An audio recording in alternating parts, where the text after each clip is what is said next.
PBS.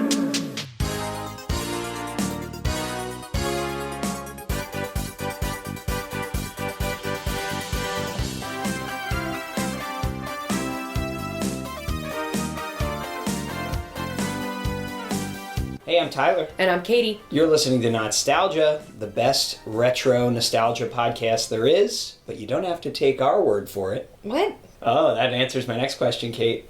Well, not really. It answers my question about how much you remember about it. I know you've seen it. Have you ever seen...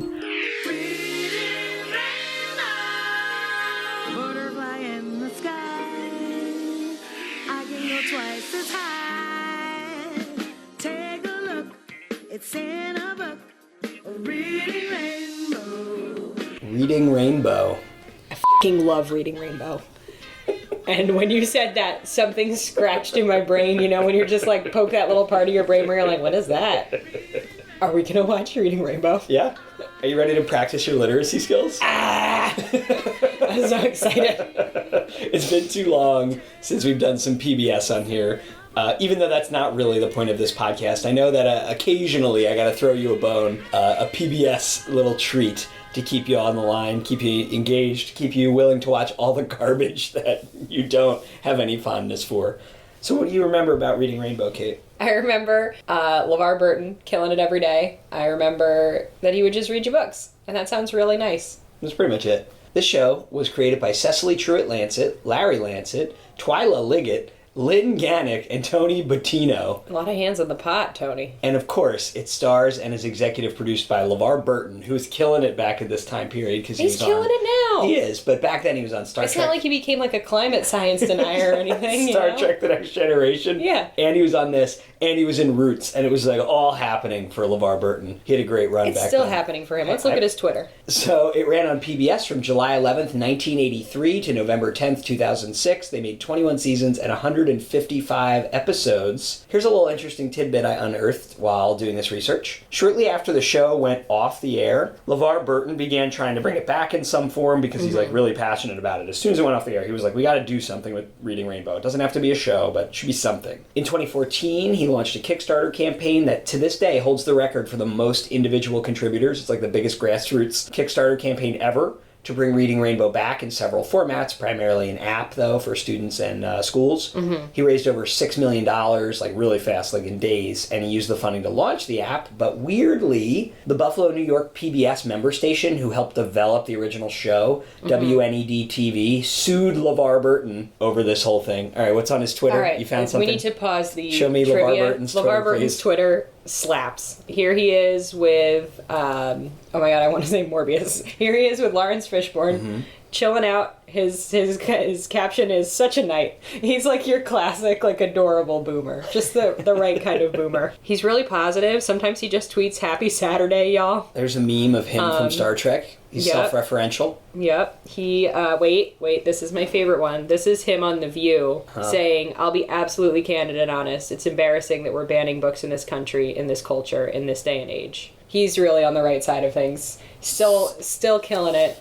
Go LeVar. Go LeVar. WNED-TV out of Boston, the PBS member station, sued LeVar Burton because they didn't want him using the name Reading Rainbow or the catchphrase, but you don't have to take my word for it. It's just crazy. Mm-hmm. They're a nonprofit. So they settled out of court, and literally everything that he had developed with that Kickstarter to help kids read, they had to get rid of the name Reading Rainbow. But he did negotiate in the settlement that he could keep saying, but you don't have to take my word for it. So, Kate, I tried to pick an episode here, and I settled on this one. Ready? Season 14, Episode 4 from 1996, Owen. You ready to watch? Go back in time. Now, would you have been still watching Reading Rainbow in 1996, do you think? 6 years definitely. old? Yeah, right? You kidding?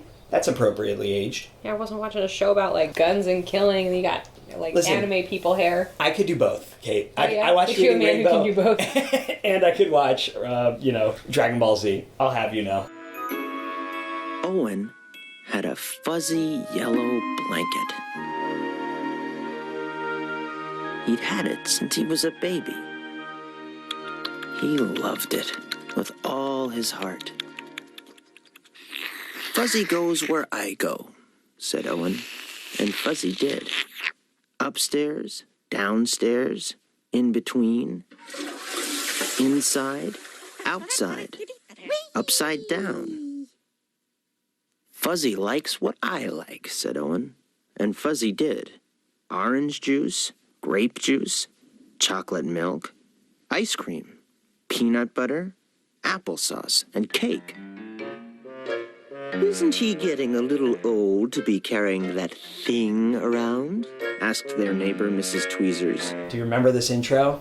Yeah, it slaps. What you don't see on this audio medium is me dancing to the intro of Reading Rainbow. Take a look. It's in a book. What a cutie. He didn't have to be cute because he's also seems like a genuinely kind human being, but it doesn't hurt that he's cute as heck, right? I forgot that there was kind of this like story component too, this like frame story to when we read.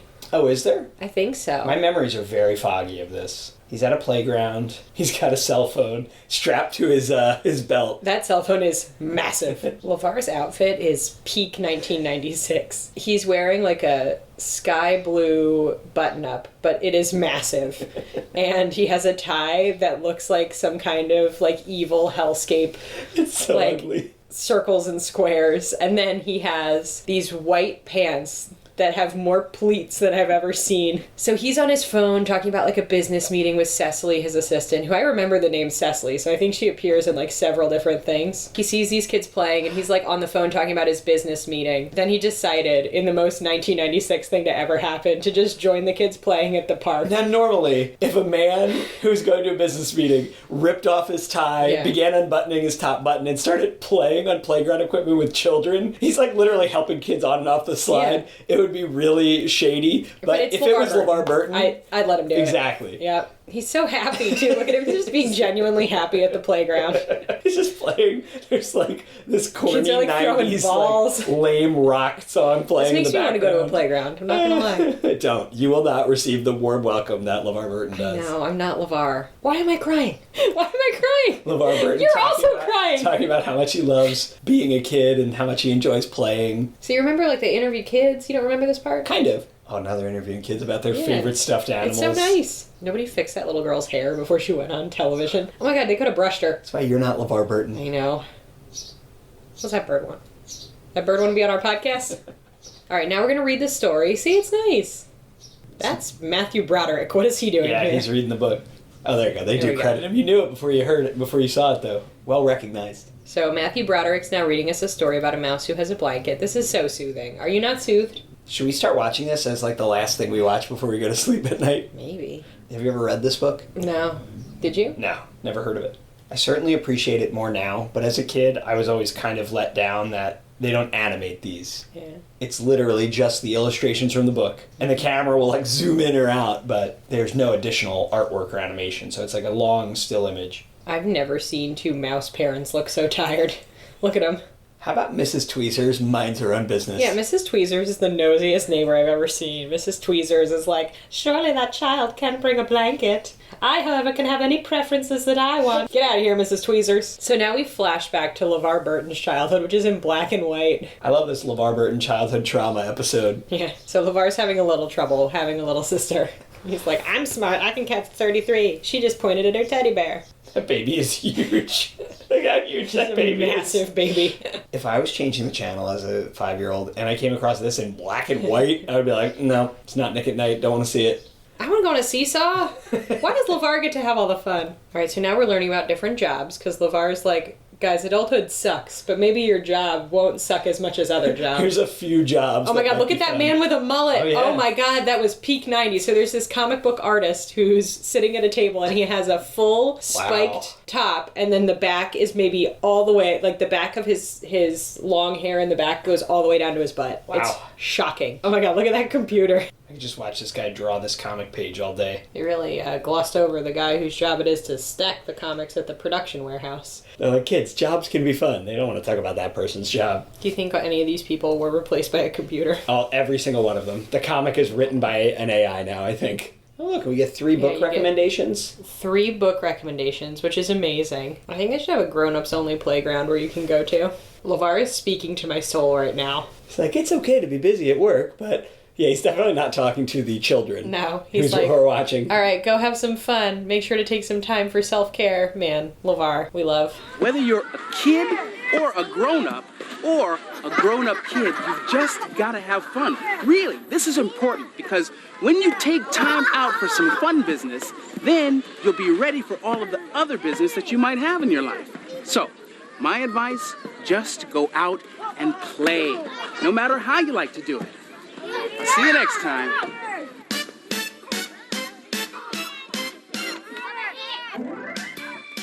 Kate, can you, if you like this podcast, can you recommend 3 other podcasts our listeners might like? No podcast like my podcast. You can't. You don't listen to any podcasts like Oh my our god, podcast. I listen to so many podcasts. Yeah, true crime is not like ours. It's not like ours because we could never be on the same level, but you could listen to You're Wrong About. That's pretty great. On our best moments of our best day, we're about like 1/10 of You're Wrong About. It's after that, it's all true crime. All right, Kate, how was this for a little memory jogger Oh my god, for you? what a treat. Again, you got to go out right now. Go to your Amazon Prime, because we all know you have Amazon Prime, you little shills.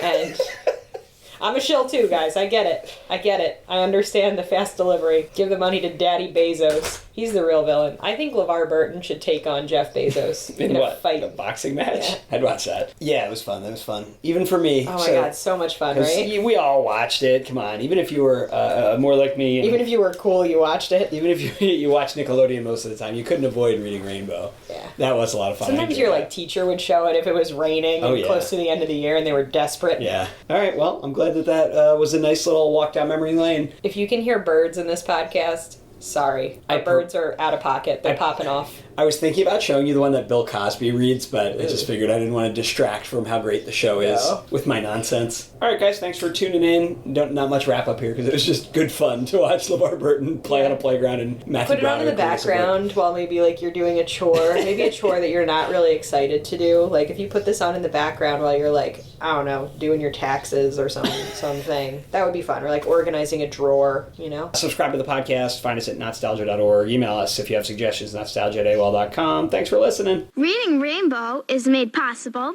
by a grant from Kellogg's, who reminds you to take time each day for reading. Funding for the series was also provided by the Corporation for Public Broadcasting, by the annual financial support from viewers like you, and by grants from the National Science Foundation, the Pew Charitable Trusts, and the Arthur Vining Davis Foundations.